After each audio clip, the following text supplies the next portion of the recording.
Guys good morning. आज चाहिँ म जाँदैछु पारुताक्साङ अनि मेरो साथीहरू चाहिँ आउँदैछ अरे माथि जुङसिनाबाट कोही पम्चुबाट हो। अनि म चाहिँ यहाँ जाँदैछु। आज चाहिँ यो थिम्पूको इन्भाइरोमेन्ट चाहिँ यस्तो छ किनभने आज चाहिँ थिम्पूमा क्लोज, सबै दोकानहरू अफिसहरू एभ्रिथिङ क्लोज किनभने आज चाहिँ थिम्पू इलेक्सन हो नि त।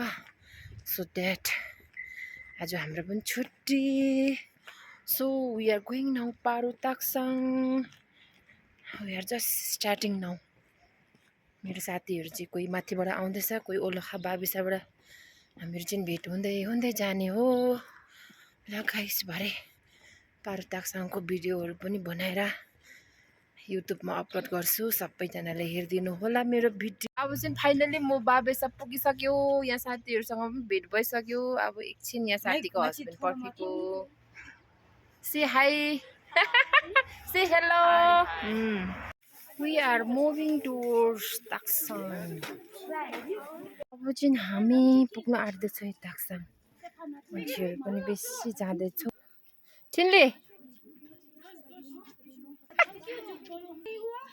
हाँ, इतना थिन थिन है तो कैसे एडजस्टेड होगा? हम जैसा मोटा आपको तो हम समझ सकते। गर्मी Saben nga chidi sihe ni bedo me.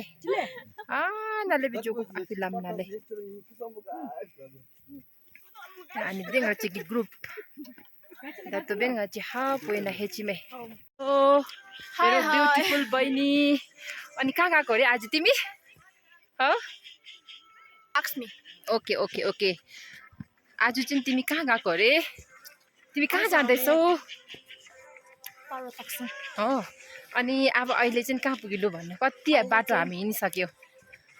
आधी बाटो हामी हिँडिसक्यो। अब यहाँबाट चाहिँ 15 मिनेट्स जस्तो छ। हो र? अन्ली 15 मिनेट्स भरे 20 मिनेट्स जस्तो लाग्यो भने चाहिँ तर हामीलाई 5 आवर्स लाग्यो पारुताक्साङ पुग्न।